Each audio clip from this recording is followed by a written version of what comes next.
This podcast is brought to you by the Maryland State Library Agency.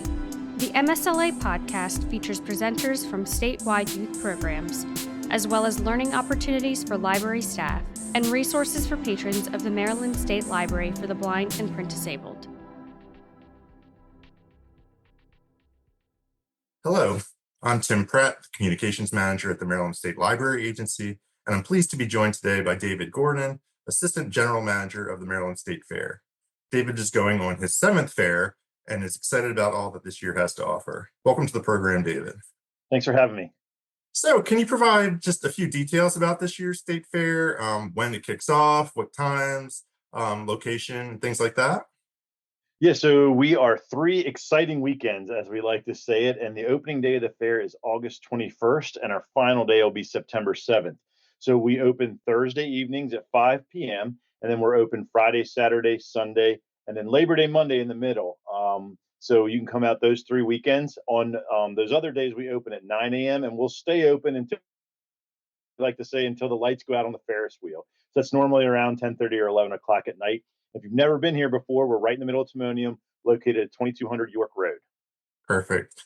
So what can people expect at the fair this year? Are there any new programs or features or events that you want to highlight? Sure. I think the main thing we try to be is kind of the best family event in Baltimore County, if we can be that. And several magazines have also helped by naming us that. But, if you're interested in seeing the best 4-H and FFA projects that are here in the state, you can come and certainly always see that. We also offer a ton of free shows that anybody in the family could enjoy. We have a sea otter show this year. We have the racing pigs, which is always a crowd favorite. We have a magician that'll be performing on the park several times a day. And live horse racing in the grandstand is always free if you've never experienced that. We also try to have some good entertainment in the form of concerts. So we have 3 concerts the last Friday, Saturday, and Sunday. Friday night, we have a very talented guitarist called Orianthi opening up for the Marshall Tucker Band. On Saturday, we have an up-and-coming kind of a TikTok star in the country music world, Maddox Batson. And then Sunday, I don't know if you've heard of WTMD Saturday Morning Tunes, but we are partnering with them to offer Sunday morning tunes with 2 great tribute bands, the Grateful Dead and Fish. So that'll be like a family event where you can bring the kids. We'll have plenty of kid events to do, and the parents can enjoy tunes that they might remember from their younger days as well. And then, of course, if you're a thrill seeker, always come for our carnival. We work with Degler Attractions. They do a wonderful job and have plenty of thrill-seeking rides to fill everybody's needs. And you've been there for, you said, coming up on 7 years. I'm curious to see how you've seen the fair evolve during your time there. But also, I know just reading up on the fair, it dates back to the 1800s. So I can imagine it looks a lot different nowadays than it did back then. Can you just talk a little bit about the evolution of the fair and kind of what you guys are trying to do out there? Sure. So when the fair started, eventually at one point, this property was actually going to be sold. And what saved the fair and kept us here was farmers raised money and bought the property. So we're actually a 501c3 nonprofit that was purchased by those farmers, and we have a board of directors. And our mission has always been agriculture, education, and promotion in the state of Maryland. So back in the 1800s, you can imagine that was a main thing that everybody was involved in, agriculture and everything. But as times change, certainly that's changed, and we've tried to change with it. So certainly you can still come here and see the best that Maryland agriculture has to offer, see all the next generation of agriculture providers with our 4-H and FFA exhibits. But then we've also tried to stay current with the needs of the population around us, because we do want to be a community event as well. So things that I thought those people would probably never thought they saw are here. We have drone racing contests. We have robotics contests. We have all of that too. And every year we add new things to the exhibits that you can see inside the buildings that might be new and upcoming. And we try to add entertainment that's different or new that fills everybody's likes too. So we try to stay current with the needs of our clientele, which are the people around us, which is certainly different than it was in the 1800s. I can imagine. We'll jump into the library connection here in a little bit, but can you just talk a little bit about some of the other partnerships that you all have? I can imagine you have a variety with all the different things that you're offering out there. Yeah, we work with a lot of great community partners and businesses. One that's been going on for several years, we work with Chick-fil-A, and they do a food drive every first Friday of the fair. So if you bring 5 non-perishable food items, you can get into the fair for free. And last year that raised 7.5 tons of food that got donated to the Maryland Food Bank. So that's a great one. Another one that we're really excited about, we work with the Maryland VA, the Veterans Affairs Association. We host their state Veterans Creative Arts competition here the third Saturday. If you come out, that's in our 4-H building, and you can see the veterans sing, perform their written works, do dance, do all those things. And then those winners go into the national competition. So that's been a really good way to give back to our veterans and help. We work with M&T Bank locally to help people that might be on a tighter budget. And, we always are conscious of that. So they do $5 Friday, which is the third Friday of the fair, where they work with various food vendors around the fairgrounds that all have $5 menu items that day to help people come out and be able to enjoy. And then also, our Senior Citizens Day is sponsored by Autumn Lake Healthcare. So the first Saturday of the fair, any senior citizen can come out and they're free until 5 p.m. to get admission into the fair that day. So you can see we have a lot of community support and a lot of great sponsors that help us offer things to the community as well. How many people do you have working for the fair? It sounds like it must be a pretty huge operation out there. So full time year round, we're pretty lean and mean. We're about 20 people, but during the fair, we'll blow up to a staff of 400 to 500 people. Oh, wow. Yeah. And I know the state library agency has, we've worked closely with you for a while now. And it seems like literacy and reading and education are important to the fair. So can you just talk a little bit about the partnership with the Maryland State Library Agency and libraries in general, and even just why it's important to you and the state fair? Well, even though we're mainly ag education focused, we think education is important and youth education specifically. And really, this was almost a happy coincidence. We have a board member, Mary Amos, who serves as the chair of our education and scholarship committee. She had a really good relationship with one of her local library branches, and the lady there is Connie Strittmatter. They got us in touch with Carrie Sanders at the state library, and the program's kind of blown through or bloomed through there. We say we want to be at a community event, and what better community partner to deal with than the libraries? And it's really expanded our reach. And libraries are where families go to have fun, so it was a natural reach because that's who we want to come to the fair and have fun too. Yeah, and can you talk about some of the things that partnership has spawned? Like, what are some of the things that you all are doing with libraries? Are you doing tickets or any kind of things like that? Yeah, so we wanted to help support them with their family reading or summer reading initiatives. So we have offered 250 family 4 packs that go to the various library organizations around the state. And what a family 4 pack is 4 ride tickets to ride all the rides at the fair and 4 admission tickets to get into the fair. So the library branches use those for their summer reader program winners to kind of say thank you, good job, and we get to see them and then host them out here at the state fair. We've also partnered with one of our partners, Fair Publishing Houses, with who we buy all of our ribbons and awards at the fair for. Their owner, Charlie Doyle, believes in the program like we do, and he actually has donated all these ribbons that we give out at the various library branches throughout the summer as bookmarks for the kids. So they'll get a nice ribbon that like you would if you came to the fair and do that, so that they can use in their books. We've also started working with the bookmobiles. We offer them a sign up sheet if any of them want to come out to share a day at the fair with us. They can drive in, park here, and share the fun that they offer with our clientele on property. Very cool. And I know you run a program called Barnyard Bedtime Tales. I know you won an award. Was it 2 years ago? Can you talk a little bit about the program and what the award was? So the program started 3 years ago, and it came out of some articles that we read about.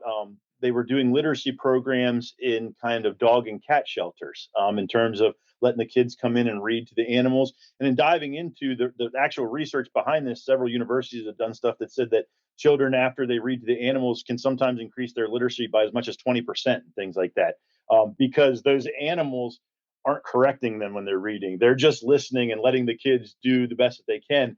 And we thought, well, we don't have dogs and cats here at the fair, but we have an area that we have sheep and goats and cows and llamas and all these things. So we thought if it was a benefit to read to cats and dogs, you could probably get the same benefit from reading from our farm animals too. And it's just been a wonderful program. It started 3 years ago.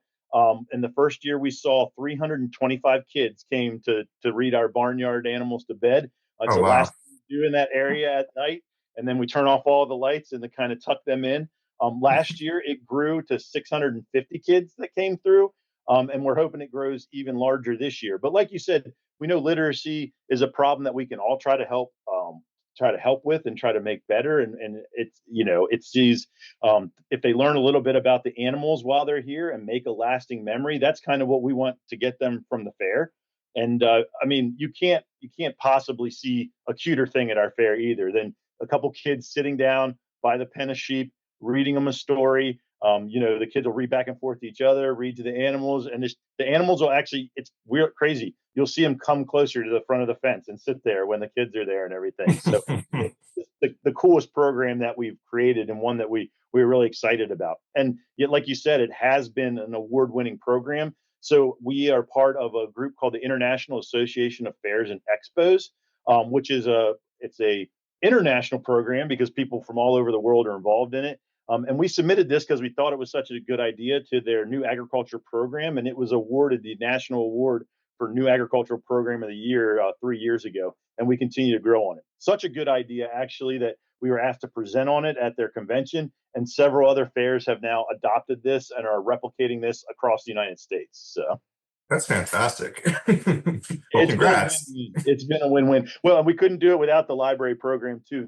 They provide us the books that the kids get to read to the animals and everything. And we have great sponsors for that too. As this, everybody that hears about it thinks it's wonderful, and we've actually been sponsoring this year with Getz's Candy Cowtails, and they are helping provide funding to give kids a little bit of a sweet tooth, maybe a little cowtail before bedtime, and also to provide funding that we try to actually purchase books, and all the kids that come through the program and read to the animals will get to go home with an actual farm related book that they can read at home too. So Very cool. Did I hear library systems maybe sending mascots this year or? yeah. So that's another thing, because it's a fun kid event. We're hopefully we have a sign up sheet, and I don't think we're fully staffed yet, but the library systems are going to be bringing out their mascots to enjoy in the fun as well.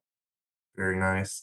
Um, and are there any other elements of your partnership with Maryland Libraries that I may have missed? I know you guys are doing a lot out there, so you're probably doing a bunch of stuff behind the scenes that I don't even know about.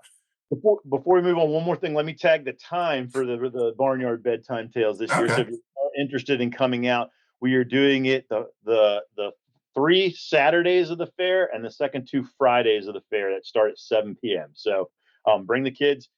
Kids come in their PJs. So if you want to bring them in their PJs or change them into that, that's fine too. I guess the other really big thing that we've been doing with the libraries that has kind of grown too is we're doing summer branch visits around the area.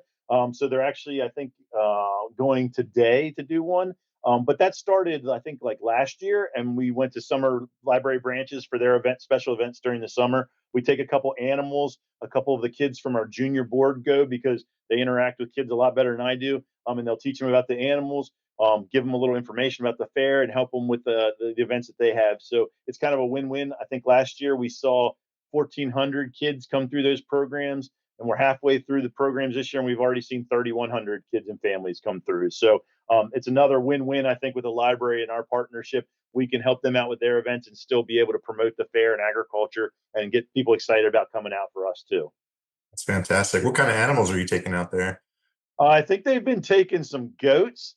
Last year we had some dairy cows. I think they have a mini pony that they've been taking. So they've had chickens before. So you never know. But if you have an event that we're listed to come at, know that there'll be an animal there for you to pet and have fun with. Very good. I mean, just talking to you, it seems like you really genuinely enjoy what you're doing. So can you talk a little bit about like what you get out of working for the state fair and just doing what you do? So I grew up in Frederick County as a fifth generation on a family farm there. So I was involved in 4-H and the fair since I was 8 years old. So I showed here as a kid. One of my first jobs was working as a 4-H extension agent. So then I brought kids to the state fair. I was a superintendent here. And now I have a daughter that exhibits here and I work here. So it's kind of always been in my blood and in our family to be involved in our county and in the state fair. So it's kind of been a dream of mine. So that when the opportunity became available to work here, it was like you never work a day when you do stuff that you love. And this is certainly something that I love. Very cool. Then it wouldn't be a library podcast if I didn't ask. If anything, are you reading anything these days? And if so, like, what are you reading? Yeah, I do enjoy reading when I find the time. Right Mhm. now, I'm actually reading a Brad Thor book called Black Ice. I'm a big Brad Thor, Vince Flynn fan. I like the espionage and spy stuff. I'm also a big James Rollins and Dan Brown fan, so I'm excited to get my hands on the new Dan Brown book as well. Very good. And lastly, if people are on the fence about attending the fair this year, why should they attend? What's your sales pitch? I would say if you enjoy and love your family and America and in Maryland, there's no better event to come to that puts all those things together to see the best that we can offer in agriculture, in food, and entertainment in the state. And for the price of no more than going to a movie, we can offer you a whole day of fun where something for everyone in the family you can find thrill seekers, foodies, animal lovers. We have all that here. And we just want to put on the best event that we can for you. So our arms are open to welcome you. And hopefully, when you come here, you have a wonderful time and feel at home and feel part of Maryland, because that's what we want you to feel. Awesome. Well, I appreciate you taking the time to talk with me, and hopefully I'll see you out at the fair here in another month or so. Please, we'll be happy to see you. All right. Thanks again. Thanks. This has been a presentation of the Maryland State Library Agency. For links to additional resources provided by today's presenter, please visit the show notes. For more information on MSLA or the Maryland State Library for the Blind and Print Disabled, visit marylandlibraries.org.